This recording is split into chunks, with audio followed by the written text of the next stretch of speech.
Hi students, good morning and welcome to chemistry concept.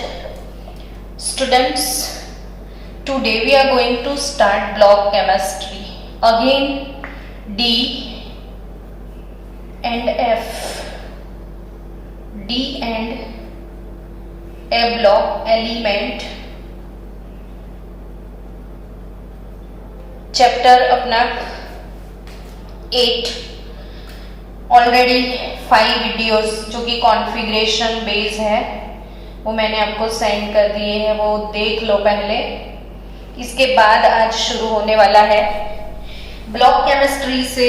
आपको पता है कि नीट और ब्लॉक केमिस्ट्री ना हो ये तो पॉसिबल ही नहीं है, तो ब्लॉक केमिस्ट्री के क्वेश्चंस आपको नीट में आने वाले हैं और एक एक छोटी छोटी चीज़ें उसमें ध्यान रखनी पड़ती है, बहुत कुछ चीज़ें सीखनी पड़ती हैं इसमें, तभी हम इसके वीडियोस आपको टॉपिक बाय टॉपिक डालने वाले हैं। एक एक टॉपिक को आप बार बार रिपीट करना, वीडियो रहेगा ना तो आप जितनी बार रिपीट करना चाहोगे उतनी बार रिपीट कर सकते हो, तो देखते जाना, रिपीट करते जाना, और कुछ डाउट है तो मुझे बताना। चलो, पीरियोडिक टेबल। पीरियोडिक टेबल तो सबसे पहले आता है एस ब्लॉक, फिर ऐसे होता है P block. S block and P block elements are non as representative elements. S and P block को क्या बोलते हैं हम? Representative elements. फिर एस एंड पी के बीच में अपना सैंडविच डी ब्लॉक है ना, सैंडविच डी ब्लॉक। और जगह नहीं थी तो ऐसे नीचे लिख दिया था हमने एफ ब्लॉक, और एफ ब्लॉक एलिमेंट होते हैं एक्चुअली डी ब्लॉक के अंदर, तो इसलिए डी ब्लॉक एलिमेंट को हम क्या बोलते हैं? Transition elements. इसको क्या बोलते हैं? डी ब्लॉक को ट्रांजिशन एलिमेंट, और एफ ब्लॉक को क्या बोलते हैं? इनर ट्रांजिशन एलिमेंट्स, क्योंकि ये एफ ब्लॉक डी ब्लॉक के अंदर है, so it is inner transition. तो फिर से आप याद रखो, D block transition elements, transition elements. और ट्रांजिशन एलिमेंट्स किसको बोलते हैं? तो जिनके लास्ट इलेक्ट्रॉन डी ऑर्बिटल में होते हैं, जिनके लास्ट इलेक्ट्रॉन डी ऑर्बिटल में होते हैं वो डी ब्लॉक एलिमेंट, और जिनकी डी ऑर्बिटल इनकम्प्लीटली फिल्ड होती है, इनकम्प्लीटली फिल्ड होती है। तो जिसमें इनकम्प्लीटली, जैसे जिंक की बात की जाए तो 3d10, तो वो कंप्लीटली फिल्ड ऑर्बिटल है, so zinc is not considered as a transition element. ये सारी चीजें मैं रिवाइज कर रही हूँ, पहले के 3 वीडियो देखो, आपको हर एक इंफॉर्मेशन मिल जाएगी बहुत ज्यादा डिटेल में।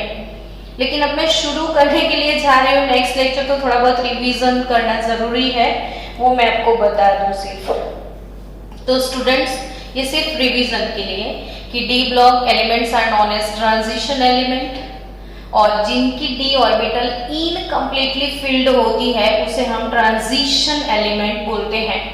लेकिन आप लास्ट में देखोगे ना, हर एक सीरीज में आपको पता है ना कि डी ब्लॉक में हमारे पास total 4 transition, first transition series, second transition series, third transition series and fourth transition series available है। फर्स्ट में 3D इनकम्प्लीट, सेकेंड में 4D इनकम्प्लीट, थर्ड में 5D इनकम्प्लीट और लास्ट में 6D इनकम्प्लीट ऑर्बिट। जिसमें 3D इनकम्प्लीट वो first transition series, 4D incomplete वो second transition series, और इन सब के लास्ट में आते हैं जिंक, फिर मर्क्यूरी, फिर कैडमियम। तो जिंक, कैडमियम, मर्क्यूरी, जिंक फिर कैडमियम फिर मर्क्यूरी। तो जिंक, कैडमियम, मर्क्यूरी ये तीनों जो लास्ट में है वो कंप्लीटली फिल्ड है, तो जिंक, कैडमियम और मर्क्यूरी, इसमें डी ऑर्बिटल कंप्लीटली फिल्ड होते हैं। फिर वो 3D, 4D and 5D completely filled orbital इनके पास होते हैं। इसके पास 3D 10 रहेगा, ये 4D 10 रहेगा, ये 5D 10 होगा। So they are not considered as a transition element. So बच्चा लोग ये एमसीक्यू नीट में था, they are called pseudo transition. Pseudo transition है ट्रांजिशन में बट है नहीं, है ट्रांजिशन एलिमेंट में बट है नहीं, तभी इनको बोलते हैं pseudo transition element. Pseudo transition element बार बार सुनते रहो ताकि याद हो जाए। सूडो ट्रांजिशन एलिमेंट कौन? Zinc cadmium mercury. Zinc cadmium mercury वो है सूडो ट्रांजिशन एलिमेंट्स। ठीक है, चलो स्टूडेंट, तो ये तो प्रीवियस लेक्चर का सिर्फ रिवीजन था। अभी आज मैं क्या स्टार्ट करने वाली हूँ, तो टेक्स्ट बुक में जैसे अपने टॉपिक है सीरियल वाइज, हम टेक्स्ट बुक को फॉलो करेंगे। लेकिन बिफोर टेक्स्ट बुक आपको सिर्फ ऐसे ही जो एमसीक्यू में छोटी छोटी बातें आती रहती है वो मैं पहले सिखा दूँ। General characteristic of transition element. आज का टॉपिक क्या है बच्चों? तो general characteristic of transition elements. तो general characteristic D block elements की क्या होती है? तो पूरे डी ब्लॉक में एक एलिमेंट ऐसा है जो लिक्विड है, बाकी सारे सॉलिड है। तो वो कौन एक्सेप्शन है? Mercury. Mercury is a liquid. ठीक है, मर्क्यूरी को याद रखो कि वो लिक्विड है, बाकी all transition elements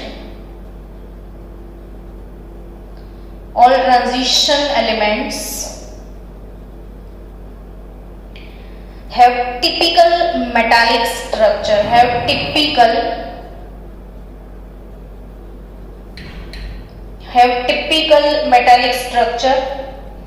and typical metallic structure क्या होगा? तो अभी बच्चों आपने सॉलिड स्टेट चैप्टर कंप्लीट किया, सॉलिड स्टेट। और सॉलिड स्टेट में आपको एक दो चीजें मैंने पढ़ाई थी कि जो मेटल है वो क्रिस्टलाइन सॉलिड है, मेटल क्रिस्टलाइन सॉलिड है, और क्रिस्टल स्ट्रक्चर होता है HCP, BCC, CCP। तो ये सारे क्रिस्टल स्ट्रक्चर है, ये इन सब मेटल के ही है। तो सब भी मेटल ट्रांजिशन एलिमेंट की all metals have typical metallic structure, हम आगे पढ़ने वाले हैं। और आपको एक चीज बता दूं कि एस ब्लॉक एलिमेंट के जितने भी एलिमेंट्स हैं वो सारे मेटल्स हैं, हम लोग जानते हैं। एस ब्लॉक एलिमेंट मेटल्स है, लेकिन बच्चों और डी ब्लॉक की बात की जाए, जैसे एस ब्लॉक में तो आप देखोगे ना तो हाइड्रोजन भी होता है 1s1, और वो मेटल नहीं है। बट डी ब्लॉक में तो ऐसा एक भी एलिमेंट नहीं है जो मेटल नहीं है। यानी आपको याद रखना है कि metallic character of D block elements is greater than that of metallic character of S block। ये लेक्चर में सिंपल सी बातें सिंपल वर्ड्स में मैं बता रही हूँ ताकि आपको याद हो जाए सब कुछ कि डी ब्लॉक एलिमेंट में इतना ज्यादा मेटालिक कैरेक्टर है, तो वो एस ब्लॉक की मेटल से ज्यादा मेटालिक कैरेक्टर डी ब्लॉक में होता है। क्यों होता है वो धीरे धीरे सब चीजें आगे क्लियर होने वाली है। तो अभी के लिए जनरल कैरेक्टरिस्टिक में याद रखो कि ऑल ट्रांजिशन एलिमेंट में सिर्फ मर्क्यूरी लिक्विड है, बाकी ऑल ट्रांजिशन एलिमेंट्स हैं टिपिकल मेटालिक स्ट्रक्चर, और वो आपकी टेक्स्ट बुक में सबके मेटालिक स्ट्रक्चर का इंफॉर्मेशन भी दिया है जो आगे अभी हम थोड़ी देर में पढ़ेंगे। देन मेटल, लोग मेटल किसको बोलते हैं वो बताओ ना मेरे को। तो कि मेटल की प्रॉपर्टी तो अब बहुत छोटे थे तब से पढ़ के आए हो कि क्या प्रॉपर्टी है। तो मेटालिक प्रॉपर्टी यानी such as conductivity, all metals are very good conductor of heat and electricity. फिर मैलिएबिलिटी,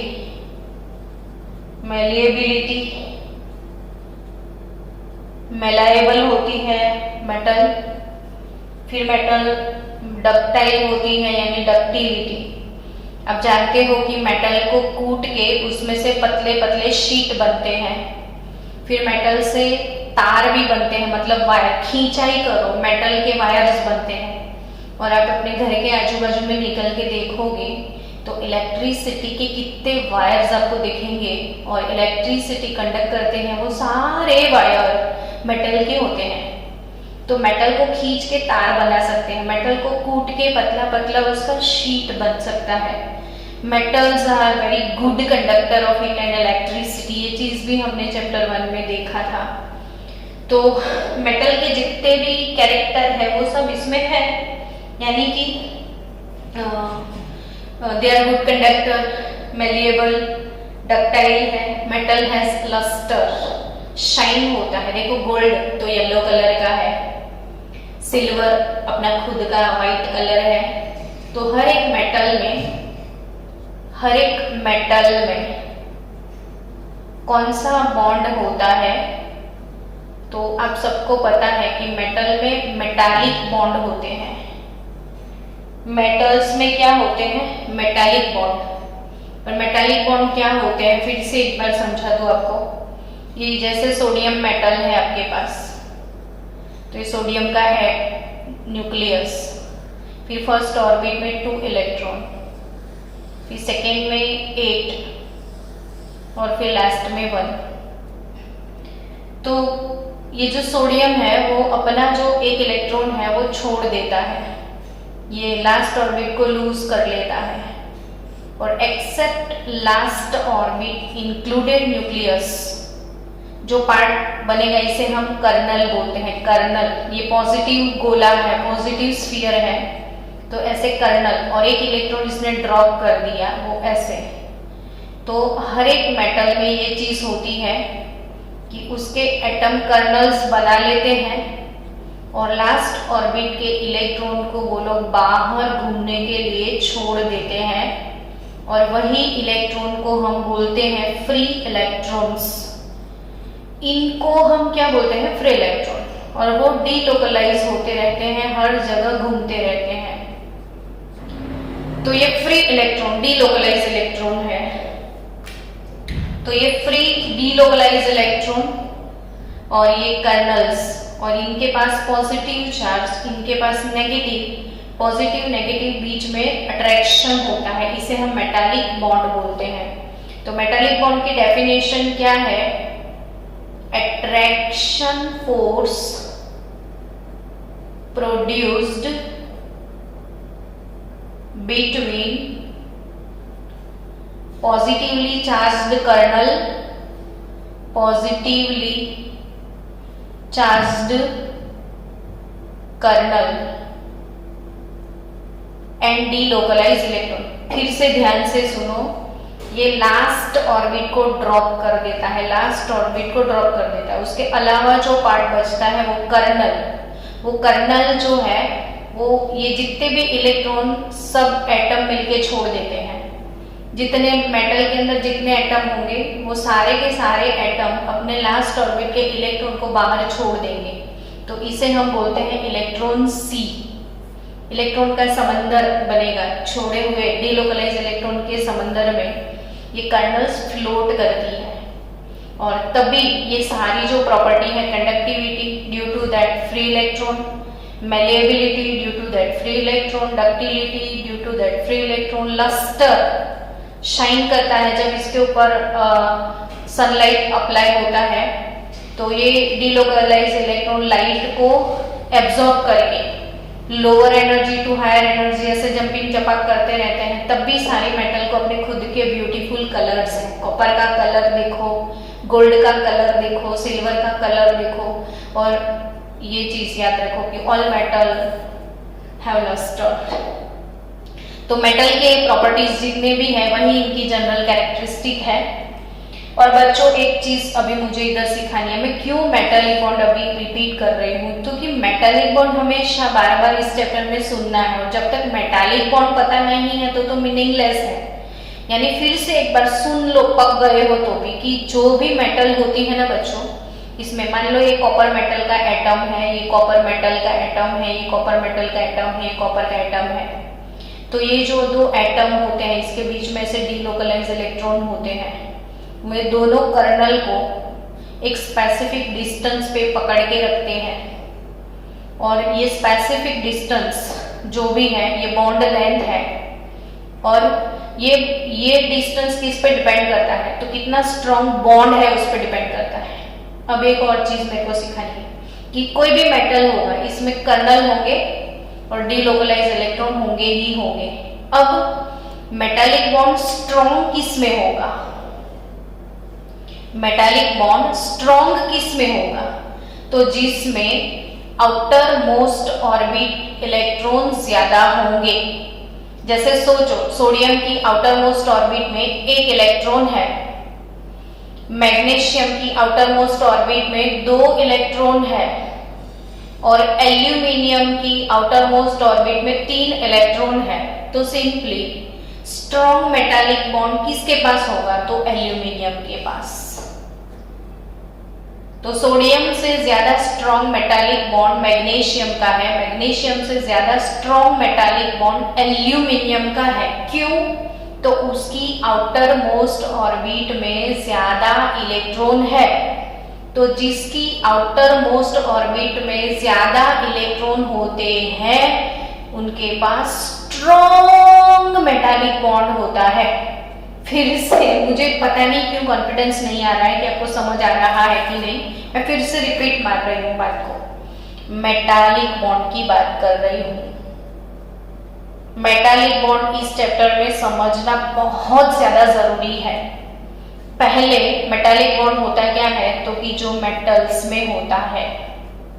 अब दूसरा क्वेश्चन, मेटालिक बॉन्ड होता क्या है, तो कि जितनी भी मेटल्स है उसके एटम्स हैं वो लास्ट ऑर्बिट को ड्रॉप करके कर्नल्स बना लेते हैं और लास्ट ऑर्बिट के इलेक्ट्रॉन पूरे लेटिस में डीलोकलाइज होते हैं, वो फ्री रहते हैं और फ्री रहने की वजह से वो इलेक्ट्रिसिटी और हीट दोनों कंडक्ट करते हैं।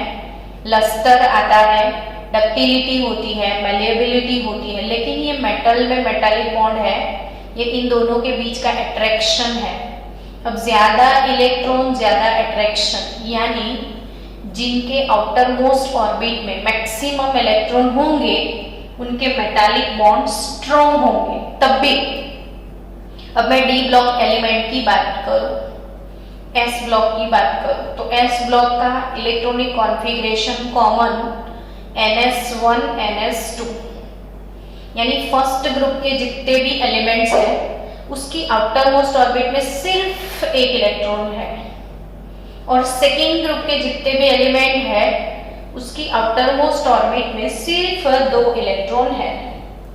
लेकिन डी ब्लॉक में N-1 D NS2 और D में 1 2 10, यानी आप समझ सकते हो बच्चों कि जो भी हमारी डी ब्लॉक एलिमेंट की मेटल्स है उन डी ब्लॉक एलिमेंट्स में आपको ये चीज पक्के से समझना है कि इसमें आउटर मोस्ट ऑर्बिट में NS के भी इलेक्ट्रॉन 2 है और D में भी इतने सारे इलेक्ट्रॉन है, यानी इनकी आउटर मोस्ट ऑर्बिट में मेटालिक बॉन्ड में NS के इलेक्ट्रॉन तो पार्टिसिपेट करेंगे लेकिन D वाले भी पार्टिसिपेट करेंगे। तभी आपको समझना है कि involvement of greater number, involvement of greater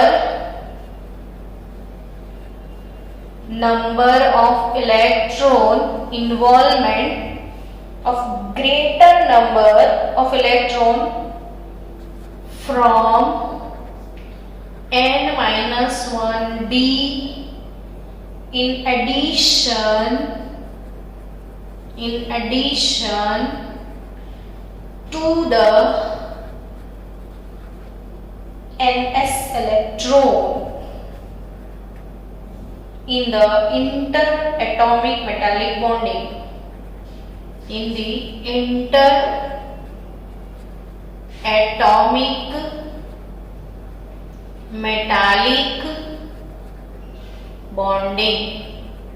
फिर से बच्चा लोग ध्यान से सुनो कि डी ब्लॉक एलिमेंट की मेटालिक कैरेक्टरिस्टिक एस ब्लॉक से भी ज्यादा है, क्योंकि एस ब्लॉक के जो भी मेटल्स हैं उनके आउटरमोस्ट इलेक्ट्रॉन 1 या सिर्फ 2 होंगे, लेकिन डी ब्लॉक के पास जल्द से है NS के अंदर वाला shell N-1D 1 to 10 electron carry करता है। यानी जब metallic bond D block element के जो मेटल है और वो मेटल के अंदर जो इंटर मेटालिक बॉन्डिंग होने वाला है, इसे इंटर मेटालिक बॉन्डिंग बोलेंगे। वो इंटर मेटालिक बॉन्ड में involvement of greater number of electron from N-1D in addition to the NS। So बच्चों, इन लोगों के मेटालिक बॉन्ड में NS से N-1D के इलेक्ट्रॉन को भी हेल्प मिलने वाली है, और आउटर मोस्ट ऑर्बिट में बहुत ज्यादा इलेक्ट्रॉन यानी बहुत फ्री इलेक्ट्रॉन और बहुत ज्यादा फ्री इलेक्ट्रॉन यानी स्ट्रॉन्ग मेटालिक बॉन्ड यानी एक एटम दूसरे एटम से सेपरेट होने का सोचता ही नहीं। समझे? एक एटम दूसरे एटम से बहुत प्यार करता है डी एंड एफ ब्लॉक में, यानी इन दोनों को आप अलग करना चाहते हो तो they have strong metallic bond, और इतना ज्यादा स्ट्रॉन्ग मेटालिक बॉन्ड है तो उनको अलग करने के लिए बहुत ज्यादा एनर्जी आपको प्रोवाइड करनी पड़ेगी, बहुत ज्यादा एक्सेस एनर्जी आपको देना पड़ेगा, तब जाके इन लोगों के बीच सेपरेशन होता है। और बहुत ज्यादा एनर्जी देना पड़ता है तब भी हम बोल सकते हैं they have high melting point. यानी अब इतने भाषण के बाद आपको इतना तो समझ में आ गया कि डी एंड एफ ब्लॉक में आउटर मोस्ट में NS के अलावा N-1D भी है, तभी D और S दोनों के इलेक्ट्रॉन का इन्वॉल्वमेंट मेटालिक बॉन्ड में होता है। यानी कि इसकी लास्ट ऑर्बिट में बहुत ज्यादा इलेक्ट्रॉन होने की वजह से इनका मेटालिक बॉन्ड बहुत ही ज्यादा स्ट्रॉन्ग है, और बहुत ज्यादा स्ट्रॉन्ग मेटालिक बॉन्ड है तो फिर ये तो मेल्ट होने का नाम ही नहीं लेते हैं, एक दूसरे से बहुत ज्यादा प्यार करते हैं, तभी इनको सेपरेट करने के लिए बहुत मेहनत करनी पड़ती है। और जो मेहनत हम करते हैं उसे क्या बोलने वाले हैं पता है आपको? Enthalpy of atomisation. Enthalpy of atomisation यानी जिन बच्चों ने अब तक एंथैल्पी ऑफ एटॉमाइजेशन के वीडियो नहीं देखे हैं वो प्लीज एंथैल्पी ऑफ एटॉमाइजेशन के वीडियो देखो। सिंपल सी बात है कि एटम में कन्वर्ट करने के लिए जो एनर्जी चाहिए उसे एंथैल्पी ऑफ एटॉमाइजेशन बोलते हैं। जैसे बच्चों अब समझो कि कोई भी मेटल सॉलिड है, उस सॉलिड मेटल को गर्म करके हम गैस में कन्वर्ट करते हैं, तो सॉलिड से सीधा हम गैस में जाते हैं। उस प्रोसेस को आपको बोलना है सब्लिमेशन। उस प्रोसेस को क्या बोलोगे आप? सब्लिमेशन। तो सब्लिमेशन के लिए हीट आपको देना पड़ेगा, तो एंथैल्पी ऑफ सब्लिमेशन आप प्रोवाइड करोगे, और वही एंथैल्पी ऑफ सब्लिमेशन मेटल के सॉलिड से मेटल गैस का पार्टिकल बनाते हैं, तो that sublimation enthalpy is also known as enthalpy of atomisation. Particular metal के केस में metal solid to metal gas process is sublimation enthalpy of metal is also known as enthalpy of atomisation. आपको simple एक बात बता दूं कि अगर हमारे पास मीथेन मॉलिक्यूल है, मीथेन मॉलिक्यूल से आपको कार्बन एटम सेपरेट करना है और 4 हाइड्रोजन एटम को सेपरेट करना है, उसके लिए हीट जो प्रोवाइड करोगे आप उसे आप बोलोगे एंथैल्पी ऑफ एटॉमाइजेशन। यानी किसी भी मॉलिक्यूल से उसके एटम को सेपरेट कर दो। किसी भी मॉलिक्यूल से उसके सारे स्पेयर पार्ट्स ढीले कर दो, सारे एटम उसके छुट्टे कर दो, अलग अलग कर दो। इसको बोलते हैं हम एंथैल्पी ऑफ एटोमाइजेशन। अब मेटल के अंदर तो मेटालिक बॉन्ड है, उस मेटालिक बॉन्ड को तोड़ना है और मेटल के हर एक एटम को सेपरेट करना है, उसे हम बोलते हैं एंथैल्पी ऑफ एटोमाइजेशन। अभी तो मैंने बोला कि इनका मेटालिक बॉन्ड स्ट्रॉन्ग होता है, इनका मेटालिक बॉन्ड बहुत ज्यादा स्ट्रॉन्ग होता है और बहुत ज्यादा स्ट्रॉन्ग होने की वजह से the transition metal are very hard. The transition metals are very hard. Transition metals are very hard and have low volatility.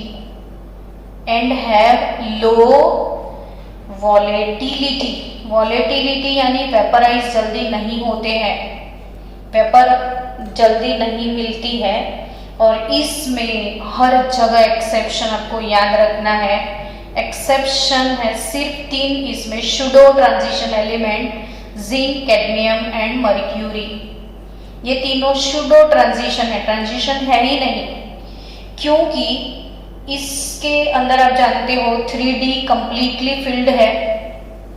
तो जिंक, कैडमियम एंड मर्क्यूरी सिर्फ ये सुडो ट्रांजिशन है, तो इनके melting and boiling point very low melting and boiling point, very low melting point। Zinc, cadmium, mercury जल्दी से melt हो जाएंगे। जिंक, कैडमियम एंड मर्क्यूरी, फिर से सुनो बच्चों, उनका मेटालिक स्ट्रक्चर भी टिपिकल है। इसमें वो FCC, BCC वो मेटालिक स्ट्रक्चर है ही नहीं, क्योंकि D10 कंप्लीटली फिल्ड है, तो डीलोकलाइज नहीं होंगे वो इलेक्ट्रॉन। और कंप्लीटली फुल है तो डीलोकलाइज इलेक्ट्रॉन कम है, तो इनका मेटालिक बॉन्ड काफी वीक होता है। और weak metallic bond zinc, cadmium, mercury में होगा, तब भी वो इजीली वॉलेटाइल हो जाते हैं, इनका मेल्टिंग पॉइंट लो है। तो low melting point zinc, cadmium, mercury, pseudo transition element. फिर से सुनो, ये जो मेटल है इनके पास D और S बहुत इलेक्ट्रॉन है आउटर मोस्ट ऑर्बिट में, ज्यादा इलेक्ट्रॉन होने की वजह से इनका मेटालिक बॉन्ड काफी स्ट्रॉन्ग है, यानी जल्दी से वो एटम्स नहीं देते हैं, यानी इनकी enthalpy of atomization very high. और वेरी हाई होने की वजह से इनके मेल्टिंग एंड बॉइलिंग पॉइंट काफी ज्यादा होते हैं, maximum melting and boiling point. वो धीरे धीरे हम डिस्कस करेंगे। चलो, हम अभी कैरेक्टरिस्टिक में पढ़े थे, तो कैरेक्टरिस्टिक के बारे में सिर्फ मैं बोल रही हूँ। क्या सिखाई मैंने पहली कैरेक्टरिस्टिक, कि मेटल के जितने प्रॉपर्टी है वो उनमें है। दूसरी प्रॉपर्टी मैंने क्या सिखाई कि they have high melting and boiling point, because उनके अंदर काफी स्ट्रॉन्ग मेटालिक बॉन्ड होता है। फिर उनकी फर्स्ट आयोनाइजेशन एनर्जी वो बाद में पढ़ने वाले हैं। They all are electropositive in nature. They all are electropositive in nature. क्योंकि वो मेटल है और मेटल को हम इलेक्ट्रोपॉजिटिव बोलते हैं। Non metal electronegative, metal electropositive, तो ऑल आर मेटालिक। दूसरा उनकी एक खासियत है, दे show variable oxidation state. Variable oxidation state, जैसे देखो Fe है तो Fe2, Fe3, कॉपर है copper 1, copper 2, vanadium 2, vanadium 3, vanadium 4। Manganese की बात करो तो manganese 2, manganese 3, manganese 4, manganese 5, manganese 7, कितने सारे इसके ऑक्सीडेशन स्टेट पॉसिबल है। यानी दे show variable oxidation state. Facility है उनके पास बहुत सारे ऑक्सीडेशन स्टेट शो करने की, बट सोडियम को देखो हमेशा +1, पोटेशियम हमेशा +1, उनकी +1 के अलावा कोई और वैलेंसी हो ही नहीं सकती, और इन लोगों के पास तो बहुत सारी फैसिलिटी है। So they show variable oxidation state. Now number of transition elements in their compound show catalytic property. They show best catalytic property. Catalytic property, आपने कहीं पे भी कैटालिस्ट डाला होगा अब तक के सारे रिएक्शन लाइफ में जो पढ़े हैं ना, उनके कैटालिस्ट याद करो। निकल, प्लेटिनम डाला होगा, पैलेडियम डाला होगा, रोडियम डाला होगा, फिर आपने कभी भी कैटालिस्ट में कॉपर लिखा होगा, गोल्ड लिखा होगा। तो इसका मतलब क्या हुआ कि जब भी कहीं भी रिएक्शंस में हम कैटालिस्ट लिखते हैं तो ऑब्वियसली वो कैटालिस्ट आप ध्यान से देखोगे तो वो गिफ्ट होगी डी ब्लॉक और ए ब्लॉक की। यानी क्या समझे इनकी प्रॉपर्टी के बारे में कि दे शो बेस्ट कैटालिटिक प्रॉपर्टी। बहुत अच्छी कैटालिटिक प्रॉपर्टी अगर कोई देता है तो वो D block elements. Variable oxidation अगर किसी के पास है तो वो D block element. All are metallic, strong metallic bond भी इनके पास ही है। दूसरी बात करें तो they have a great tendency to form complex compound. Great tendency to form complex compounds. सबसे अच्छे कॉम्प्लेक्स कंपाउंड्स अगर कोई बना सकता है तो वो डी एंड ए ब्लॉक, क्योंकि D and A block element के लास्ट ऑर्बिट में डी ऑर्बिटल होता है और डी में 5 सब ऑर्बिटल होते हैं। डी के बाद एस भी होता है, पी भी होता है, तो ये D2sp3, DsP2, sp3, D2, D3s, कुछ भी हाइब्रिडाइजेशन पॉसिबल है। और ये बहुत सारी डी ऑर्बिटल वैकेंट होने की वजह से बहुत सारे लोग इसके साथ बॉन्ड बना के रह सकते हैं। हम लोग पढ़ेंगे कॉम्प्लेक्स कंपाउंड चैप्टर, तब आपको बहुत ज्यादा अच्छे से समझ में आएगा कि कॉम्प्लेक्स कंपाउंड के हाइब्रिडाइजेशन कैसे होते हैं और कैसे कॉम्प्लेक्सिस बनते हैं। तो कॉम्प्लेक्स यानी कि ऐसे कंपाउंड जैसे Cu NH3 4+2 ऐसे स्क्वायर ब्रैकेट वाले कंपाउंड, कोऑर्डिनेशन कंपाउंड को हम कॉम्प्लेक्स कंपाउंड बोलते हैं। और ये कॉम्प्लेक्सिस बनाने की ग्रेट टेंडेंसी अगर किसी के पास है तो वो डी एंड ए ब्लॉक। यानी इनकी और एक कैरेक्टरिस्टिक क्या बोल सकते हैं कि they have a great tendency to form complex compound except zinc. Zinc के बहुत ज्यादा कॉम्प्लेक्सिस है ही नहीं, क्योंकि D10 पूरा वो भरा पड़ा है, किसी को क्या गिफ्ट देगा। चलो नेक्स्ट मैं बात करूं तो इनके इंटरस्टिशियल कंपाउंड भी बनते हैं। They form interstitial compounds with hydrogen, carbon, boron and nitrogen. Interstitial compounds क्या होते हैं? जैसे टंगस्टन कार्बाइड कभी बनेगा तो टंगस्टन मेटल जो है अब उसका साइज बहुत बड़ा होता है। ऐसे टंगस्टन के एटम बड़े बड़े हैं। अब कार्बन के साथ अगर वो देखा जाए तो कार्बन के एटम ऐसे छोटू एटम है। अब इन दोनों के बीच का कॉम्बिनेशन कोई सोचे तो ऑब्वियसली इन दोनों के बीच में अगर कंपाउंड बनेगा तो टंगस्टन ये इतने छोटू कार्बन के लिए कभी भी डिस्प्लेस नहीं होगा, वो अपना स्पेस नहीं छोड़ेगा। तो फिर कार्बन के साथ कंपाउंड कैसे बनेगा? तो वो कार्बन को बोलेगा कि मेरे पास एक्स्ट्रा स्पेस ऐसे ही पड़ा है तो उसमें भी आ सकता है। देखो ये बीच वाली छोटी जगह में भी कार्बन रह सकता है। बोरोन भी बहुत छोटा है, नाइट्रोजन भी बहुत ही छोटे लोग जो है सब छोटू और ये सब मोटू। तो डी एंड एफ मोटू और ये लोग छोटू, तो मोटू वर्सेस छोटू और मोटू छोटू ऐसे एक दूसरे के अंदर अरेंज हो जाते हैं कि किसी के लिए किसी को जगह नहीं बनानी पड़ती। ये छोटी जगह में, और छोटी जगह को बोलते हैं हम इंटरस्टिशियल साइट्स। तो डी एंड एफ ब्लॉक की एक खासियत है कि they form interstitial compound with hydrogen, carbon, boron and nitrogen. मतलब हाइड्रोजन के साथ वो लोग हाइड्राइड बनाएंगे। हम लोगों ने हाइड्रोजन चैप्टर में सीखा था मेटालिक हाइड्राइड, तो वो interstitial compound metallic hydride standard 11 hydrogen chapter. फिर कार्बन के साथ कार्बाइड बना लेंगे, बोरोन के साथ बोराइड बना लेंगे, नाइट्रोजन के साथ नाइट्राइड बन जाता है इनका। तो इंटरस्टिशियल कंपाउंड्स बनाते हैं। और कोई कैरेक्टरिस्टिक है क्या उनकी? तो यस, दे फॉर्म अलॉय।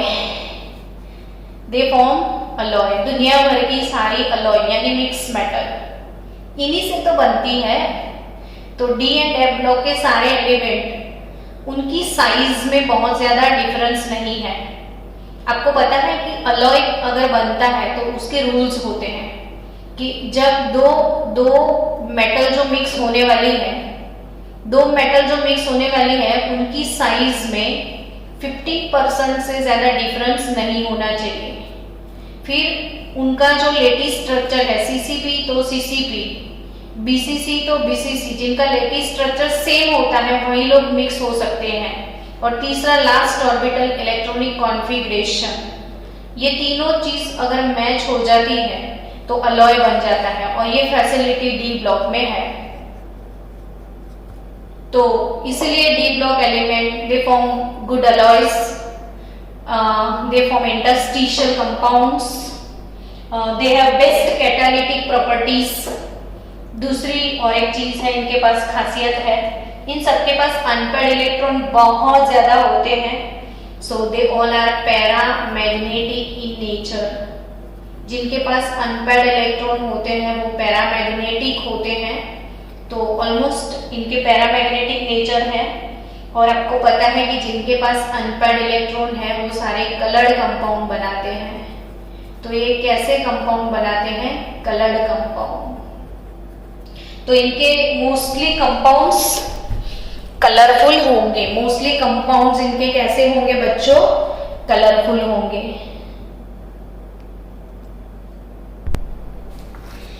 चलो एक्सेप्शनल बिहेवियर की बात की जाए तो ये सारी प्रॉपर्टीज जो मैंने बताई इन सब में एक्सेप्शन किसमें है? तो जिंक, कैडमियम एंड मर्क्यूरी, ये तीनों एक्सेप्शन में रहेंगे हमेशा। Already mention that due to completely filled D10 configuration ये एक्सेप्शन है। और कौन कौन से एक्सेप्शन है तो मैं जिंक के बारे में बताऊं आपको। तो जिंक के एक्सेप्शन याद रखना कि it has higher atomic radius, सबसे बड़ा एटॉमिक रेडियस अपनी सीरीज में जिंक का होगा। यानी बच्चों शक्ति KVCR पे मन्ने फेंको निकुंज, तो ऐसे आप मूव ऑन होते हो, कोई भी सीरीज में आप लेफ्ट टू राइट जाओगे तो रेडियस डिक्रीज होगा। तो जिंक का डिक्रीज होना चाहिए, but as an exception it has higher atomic radius.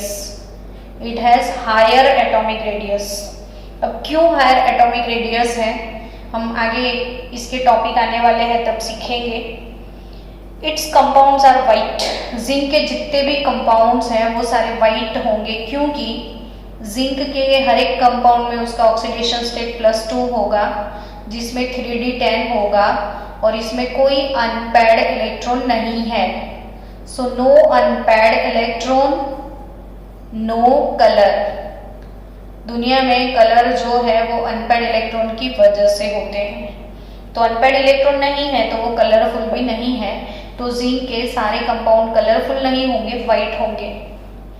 दूसरी चीज, zinc does not show variable oxidation state. It does not show